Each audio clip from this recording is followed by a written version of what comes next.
کوئی بے وقوف ہو، جاہل ہو، کن ذہن ہو، تو لوگ کہتے ہیں کہ آپ کو نہیں سمجھ لگ رہی کہ آپ نے کیا کرنا ہے، تو آپ کسی سے پوچھ لیں کہ لائف گزارنے کے لیے مجھے کیا کرنے کی ضرورت ہے. اور اگر آپ تھوڑا سا اپنی عقل کو استعمال کر سکتے ہو تو آپ اڑوس پڑوس میں یعنی اپنے ارد گرد میں لوگوں کو دیکھیں کہ وہ کیا کر رہے ہیں، تو آپ بھی بس اس سے ملتا جلتا کچھ کر لیں تو آپ ایک بہتر زندگی گزار سکتے ہیں. عام طور پر یہی کہا جاتا ہے. کسی شہر کے بارے میں یا کسی ملک کے بارے میں اس کی اسکائی لائن دیکھی جاتی ہے، یعنی اس کے شہروں کے افق پر کس طرح کے مناظر آپ کو دکھائی دیتے ہیں، کیا ہے وہاں کوئی ڈیولپمنٹ ہے. تو آپ ترقی یافتہ ممالک کی اسکائی لائن دیکھیں تو آپ کو وہاں پر ملٹی سٹوری بلڈنگز ملیں گی. پھر آپ کو وہاں پر بے شمار لوگ کام کرتے ہوئے دکھائی دیں گے. آپ کو ارد گرد یونیورسٹیز دکھائی دیں گی، اور آپ کو پتہ چلے گا کہ ہر شخص یا تو تعلیم کی جستجو میں ہے، یا وہ کچھ نیا کر گزرنے کے چکر میں ہے، یا اگر آپ قوم کو دیکھیں تو پتہ چلے گا کہ وہ کسی نہ کسی فیلڈ میں کوئی کمپٹیشن دوسری اقوام کے لیے رکھتے ہیں. فار ایگزامپل چائنا میں دیکھیں تو آپ کو اسکائی واک ملے گی کہ وہ اتنی اونچی جگہوں پر لوگوں کو برجز بنا کے دیتی ہیں شیشے کے، کہ جہاں پر کوئی جائے اور واک کرے. تو ایک ٹرینڈ یہ بھی چلا. پھر عرب دنیا میں دیکھیں تو وہاں پر اونچی اونچی بلڈنگ بنانے کا آپس میں مقابلہ ہو گیا. پھر دنیا کے کئی ممالک میں بڑے بڑے ریلوے کے برج بنانے کا ہوا. پھر اور بہت سارے، اور جس طرح ابھی کرونا پچھلے دنوں تھا تو اس میں ویکسین بنانے میں اقوام کا ایک دوسرے کے ساتھ مقابلہ تھا کہ کون سب سے پہلے ویکسین بنا کے دنیا میں مارکیٹ کرتا. پاکستان میں کیا ہے؟ آس پاس میں دیکھیے، پاکستان کے ہرائزن پر یعنی جو انسان ہیں جن کا اختیار ہے، جن کا کنٹرول ہے، یا جو لوگوں کے اندر اپنا اثر و رسوخ رکھتے ہیں، ان میں کون ہے؟ ان میں جناب آپ کو نظر آتے ہیں نواز شریف صاحب، شہباز شریف صاحب. پھر اس کے ساتھ آپ کو نظر آتے ہیں پرویز الہی صاحب. پھر آپ کو نظر آتے ہیں عمران خان صاحب. پھر آپ کو جنرل باجوہ، قمر جاوید باجوہ نظر آتے ہیں. پھر آپ کو ظہیر الاسلام، وہ جو آئی ایس آئی کے ڈی جی تھے، وہ نظر آتے ہیں. پھر ان سے پہلے والے پاشا نظر آتے ہیں. پھر آپ دیکھیں تو آپ کو وغیرہ وغیرہ، جنرل کیانی اینڈ بلا بلا، جتنے بھی، یہ آپ سب دیکھیں. آپ کو کہیں اندازہ ہوتا ہے کہ ان میں سے کوئی بھی ایسا شخص جب اس کے پاس اختیار تھا تو وہ اس طرح کا ذہن رکھتا تھا کہ وہ یہ دیکھ لے کہ آس پاس میں کیا ہو رہا ہے اور اس کے ملک کو کیا کرنے کی ضرورت ہے اور وہ اس میں کیا رول پلے کر سکتا ہے. یقینی طور پر یہ ایک بہت مایوس کن صورتحال ہے. پڑوس میں دیکھیے، بھارت ہے. بھارت میں کس کی اس وقت حکومت ہے یا وزیر اعظم کون؟ ایک انتہا پسند جماعت بی جے پی ہے. آر ایس ایس کے گنڈے ہیں، لیکن ان کا وزیر اعظم ایک چائے بیچنے والا نریندر مودی ہے. اس نے بین الاقوامی سطح پر ایسی کوئی چول نہیں ماری ہے جو ہمارے عمران خان صاحب نے چولیں ماری ہیں، یا جو ہمارے نواز شریف صاحب نے چولیں ماری ہیں، یا جنہوں نے جزیرے خرید کے ایک چولیں ماری ہیں، یا جنہوں نے سعودی بادشاہ سے تحفے میں محل لے لیے. ایسی چول آپ کو انڈیا میں نظر نہیں آئے گی. انڈین جب انڈیا سے یا بھارت سے باہر ہوتے ہیں تو وہ سب انڈین ہوتے ہیں. ان کی کسی سیاسی جماعت نے باہر کوئی ونگ نہیں بنایا ہوا کہ یہ کانگریس کا ہے، یہ جنتا دل کا ہے، یہ جناب کسان سماج وادی پارٹی کا ونگ ہے، یہ بی جے پی کا. ایسا ان کا کچھ نظر نہیں آئے گا. آپ کو پتہ چلے گا کہ وہ سب انڈین ہیں اور ایک دوسرے کے ساتھ مل کر کام کرتے ہیں. پچھلے 3 سال سے 4 سال سے عقل مند لوگوں نے برطانیہ میں ایون فیلڈ اپارٹمنٹ کے باہر ایک دوسرے کے ساتھ اٹ کتے دا ویر، یہ پنجاب کا ایک محاورہ ہے، یعنی کتا ہے جس کی بھی آواز بھی آپ کو، کیونکہ سردیوں کی راتیں ہیں تو باہر اس طرح کے اینیمل آ جاتے ہیں، تو آپ پتھر اٹھا کے کس کو مارتے ہیں؟ کتے کو مارتے ہیں. تو پنجابی میں کہتے ہیں کہ ان کا آپس میں اٹ کتے دا ویر ہے، یعنی پتھر اور کتے والا حساب ہے کہ کتا بھونکنے سے باز نہیں آئے گا اور یہ پتھر مارنے سے باز نہیں آئیں گے. تو یہ پی ٹی آئی اور نواز شریف کے حمایتی اور ایک طرح کے لوگ یہ برطانیہ میں اس طرح کا فساد برپا کیے.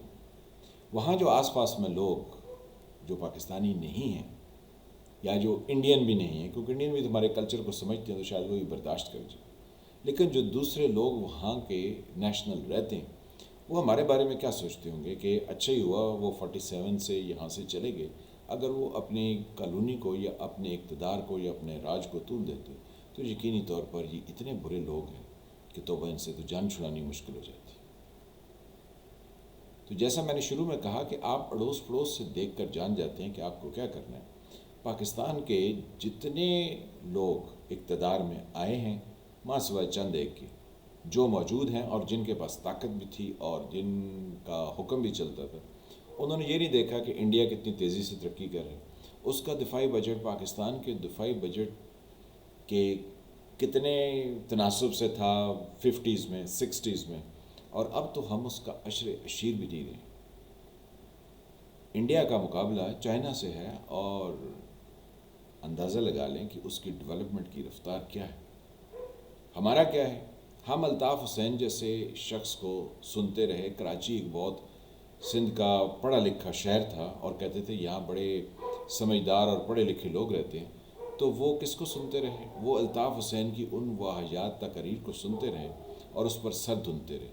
تو پتہ چلا کہ یہاں پر کوئی ایسا پڑھا لکھا معاشرہ ہی نہیں ہے اور لوگ بھی نہیں ہیں کہ جو کسی ایسی چیز کو ریجیکٹ کر دیں جو بالکل ہی کسی پائی کی نہ ہو، جس کا کوئی معیار ہی نہ ہو۔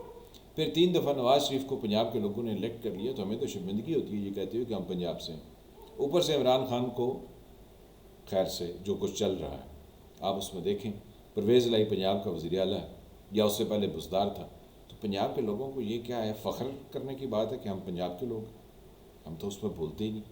پھر اوپر سے جناب یہ مانگا منڈی اور پتہ نہیں گکھڑ منڈی کے باجوہ صاحب ہیں جو کہ صوبیدار میجر صاحب کے صاحبزادے ہیں، ان کے والد ایک جونیئر کمیشن افسر تھے، شاید انہوں نے آنریبل طریقے سے فوج چھوڑ دی تھی یا ریٹائر ہو گئے تھے۔ جنرل اشفاق پرویز کیانی کے والد صاحب بھی ایک جے سی او تھے، یعنی صوبیدار تھے، تو انہوں نے بھی شاید آنریبل طریقے سے چھوڑ دی تھی۔ لیکن جو ان کے سپوتوں نے پاکستان کے ساتھ کیا، شاید یہ ایسے لوگ جنہوں نے کبھی زندگی میں کوئی پڑھا لکھا ماحول نہیں دیکھا ہوتا یا جنہوں نے تاریخ کے اوپر کبھی نگاہ نہیں رکھی ہوتی، وہ ان بڑے دفاتر میں پہنچتے ہیں تو پھر آپے سے باہر ہو جاتے ہیں یا پینتھل جاتے ہیں، پنجابی میں کہتے ہیں۔ ان کو اندازہ نہیں ہوتا کہ ملک کی ریکوائرمنٹ کیا ہے اور یہاں ہونا کیا چاہیے۔ یہ کبھی جزیرے خرید لیتے ہیں، یہ جناب کبھی اپنے لیے پتہ نہیں کتنے ارب اکٹھے کر لیتے ہیں اور پھر کہتے ہیں وہ تو ایف بی آر میں سب کچھ ڈکلیئرڈ۔ پھر کسی کو بلوچستان میں لگاتے ہیں تو پتہ چلتا ہے اس کی چین آف فرنچائزز جو ہے نا وہ نکل آئی ہے ریسٹورنٹس کی۔ تو آپ اندازہ لگا لیں کہ یہ مطلب لوٹ کسوٹ جو ہمیں کہتے تھے ایاک نعبد و ایاک نستعین، ان کی تو جناب دولت کمانے کے طریقے، یعنی پہلے 1.5 لاکھ روپیہ وہ ایف بی آر کو ٹیکس دے رہے تھے جو وزیر اعظم نہیں بنے تھے، جب وزیر اعظم بن گئے تو توشہ خانہ پورے کا پورا ہی لے اڑے۔ انہوں نے کہا 20%، پہلے تو مرضی کی قیمت لگواتے ہیں، 1 کروڑ کی چیز جناب یہ تو 100 روپے کی ہے، 100 کے میں نے دیے 50، 50%، باہر کہا میں تو 50% دے کر آئیں، کیسے کیسے فراڈ ہے۔ آپ اندازہ لگائیے کہ ایک شخص 1 کروڑ کی چیز کو کہتا ہے یہ تو 100 روپے کی، اور پھر کہتا ہے میں نے 50% قانون بنایا ہے، پہلے تو 10% تھا۔ یعنی پہلے بھی چور تھے اب بھی چور ہیں، پہلے والے چور ذرا قیمت بہتر لگا لیتے تھے، اب والا جو چور ہے انہوں نے تو قیمت ہی نیچے کر دی۔ تو ایک اتنی مہنگی چیز کا 50 روپیہ دے کے کہا جی میں نے تو پیسے دے دیے، اور پھر اس کو اونے پونے داموں باہر بیچ دیے۔ تو آپ اندازہ لگا لیں کہ ہم کس طرح کا ملک ہیں اور کدھر جا رہے ہیں۔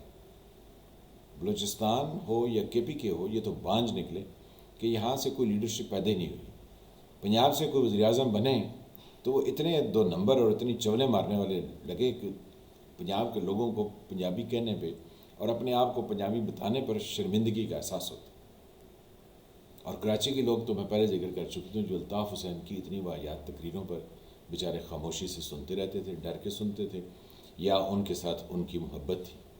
ابھی بھی ویسے جو ایم کیو ایم اور وہ پاک سرزمین پارٹی والے کہتے ہیں تو لگتا تو یہی ہے کہ لوگ جو ہے وہ کراچی کے پڑھنا لیکن چھوڑ گئے ہیں، مافیاز کے سنگی ساتھی ہو گئے۔ بقایا رہا گلگت بلتستان اور کشمیر، یہ نہ 3 میں ہے نہ 13 میں۔ تو آپ سے گزارش صرف یہ کرنی تھی کہ پاکستان میں کیا بچا ہے. پاکستان میں کچھ نہیں بچا. مایوسی نہیں ہے. پاکستان میں بہت کچھ ہو سکتا ہے، لیکن جب جے سی او کے بچے چیف آف آرمی اسٹاف بنے تو انہیں ہونا تو یہ چاہیے کہ ڈیڈلی آنیسٹ ہو. وہ آئین سے روگردانی کا کبھی سوچ ہی نہ سکے. وہ کہیں یہ ممکن ہی نہیں ہے کہ میں دوبارہ سے ایکسٹینشن لوں گا، یہ پاسبل ہی نہیں ہے کہ میں ملک میں آئین توڑ کے ملک کا صدر بنوں گا یا میں کسی کو بننے دوں گا. یہ وہ سب چیزیں ہیں جو کہ کسی جے سی او کے بیٹے کو سوٹ نہیں کرتی. لیکن نہ جانے کون سے یہ لوگ ہیں کہ اقتدار کی سیڑھیوں پر جب چڑھتے ہیں تو اس کے بعد بہتل جاتے ہیں. ان کو اندازہ نہیں ہوتا کہ ملک کی کیا ریکوائرمنٹ ہے. عقل کے اندھو بے وقوفو، اگر آپ کو خود اندازہ نہیں ہو رہا تو اڑوس پڑوس سے دیکھ لو، کسی سے پوچھ لو. ہاں لیکن پوچھنے میں بھی خرابی ہے، کیونکہ جب ایوب خان نے پاکستان پر قبضہ کر لیا تھا تو وہ امریکہ سے پوچھنے کے لیے چلا گیا تھا. آپ اس کا پروٹوکول دیکھیں، کئی ویڈیوز نیٹ پر اویلیبل. امریکن نے اس کو ہاتھوں ہاتھ لیا اور پھر اس کو پمپ کر کے، یعنی اس میں اتنی پھونک بھر دی، پنجابی میں یہ بھی کہتے ہیں پھونک بھر دینا، یعنی کسی کو پمپ کر کے اتنا اوپر اٹھا دینا کہ پھر وہ اپنا سب کچھ بھول جائے. تو پھر وہ ایوب خان سب کچھ بھول گیا. پھر سوویت یونین کی سرویلنس کے لیے، یعنی ان کے اوپر جاسوسی کرنے کے لیے اپنے اڈے تک ایئر بیسز امریکنس کو دے دی. اور پھر جو کہانی یاجا خان نے کی اس پاکستان الگ ہونے کی، پھر ضیاء الحق نے جو اسلامائزیشن اور کلاشنکوو اور افغان مہاجرین کے تحفے میں دیے، پھر پرویز مشرف نے انلائٹن ماڈریشن والا جو ہمیں سبق پڑھایا، یہ سارے کتنے خوبصورت یہ لوگ ہیں. انڈیا میں دیکھیں پرویز مشرف ایک دو دفعہ وہاں کوسچن آنسر سیشن کے لیے تشریف لے گئے. انڈین کے جو انٹلیکچوئلز وہاں سامنے بیٹھے تھے انہوں نے بھگو بھگو کے اتنی مشرف کو ماری، لیکن مشرف کیا تھا، ڈیٹھوں کی طرح آگے سے مسکرا بھی رہا ہے. اور انتہائی بیہودہ اور ویک قسم کے جواب، یعنی اتنے کمزور جواب کوئی عام انسان بھی نہیں دے سکتا جو پاکستان کا ایک سابق چیف آف آرمی اسٹاف دے رہا تھا. صدر پر تو اس نے قبضہ کیا تھا نا، ہم اس کو یہ نہیں کہیں گے سابق صدر دے رہا تھا، کیونکہ وہ تو اس کا قبضہ تھا. اور اس کو لگانے والا کون تھا؟ نواز شریف، پرویز مشرف. تو یہ فوجی اسٹیبلشمنٹ نالائق سے نالائق، بدھو سے بدھو لوگ ڈھونڈ کے لاتی ہے کہ یہ اس کو وزیر اعظم بنائیں، اس کو ممبر اسمبلی بنائیں، اور پھر اس نالائق کو لوگوں کے سامنے پورٹرے کرتی ہے کہ یہ پاکستانی سوسائٹی کے لوگ کسی کام کے نہیں. اور پھر ان نالائقوں کو یہ کہتے ہیں کہ آپ کو سمری بھیجیے، فلاں بندے کو چیف لگا دیں. یعنی پنجابی میں ایک اور محاورہ ہے، آپ بھی میں رجی کجی آپ پہ میرے بچے جو، کہ خود ہی اپنا وزیر اعظم مرضی کا سیاستدان بنائیں اور اس کو وزارت عظمیٰ کی کرسی پر پہنچا دیں، پھر اس کو کہیں کہ تم فلاں بندے کو چیف بنا دو. تو یہاں شرینی بانٹی جا رہی ہے اندھوں کے آگے. پاکستان میں لوگوں کو کھل کھیلنے کا موقع ملا ہوا، کیونکہ پاکستان کے لوگ لمبی تان کے سر ہیں. تو کیا کیا جا سکتا ہے؟ پھر یہی کہا جا سکتا ہے پاکستان میں کیا بچا ہے؟ یہاں کچھ نہیں بچا. ایک تو یہ جھوٹے ہیں عمران خان کے جو حمایتی ہیں کہ پاکستان سے اتنے لوگ مائیگریٹ کر رہے ہیں. پاکستان سے کوئی مائیگریٹ نہیں کرتا.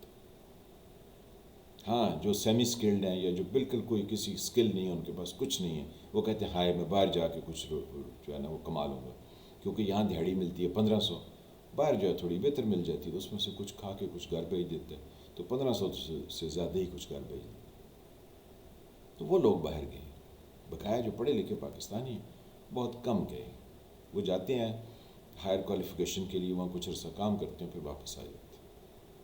تو نیگیٹیوٹی تو ہمارے ملک میں پھیلائی جاتی ہے. لیکن ہمارا جو کہنے کا مقصد ہے کہ پاکستان میں کیا بچا ہے، یعنی پاکستان کے افق پر اگر ایسے نالائق لوگ پاکستان کے اوپر حکمرانی کرتے رہیں گے اور پاکستان کے تمام وسائل کو اپنے زیر تسلط لاتے رہیں گے، تو یقینی طور پر کہا جائے گا کہ پاکستان میں کچھ نہیں بچا. تو سندھ نے ایک لیڈرشپ پیدا کی تھی، بلکہ دو ایک ہی خاندان سے پیدا کی، جنہوں نے اپنی زندگی قربان کر دی لیکن سمجھوتا نہیں کیا. پنجاب سے 2 لیڈر بنے لیکن دونوں نے چبلیں ماری. کے پی کے اور بلوچستان یہ تو بانجھ نکلے, یہاں سے کوئی ایسا خاص نامور نام بنے ہی نہیں. تو ذرا سوچئے کہ ہم اڑوس پڑوس سے بھی دیکھ کر نہیں سیکھ رہے ہیں. انڈیا ہم سے بہت آگے ہو گیا. آنے والے وقتوں میں ہمیں لگتا ہے کہ وہ ہمیں جوتیوں میں دال بانٹیں گے. اگر کچھ ہو سکے تو ابھی سے ہمیں اپنے کمر کس لینی چاہیے اور دیکھنا چاہیے کہ ہم کیا کر سکتے ہیں. اگر ہم دیکھ سکتے ہیں تو ذرا سوچیے. میں ہوں فالم ملک, آپ دیکھ رہے تھے سرکار.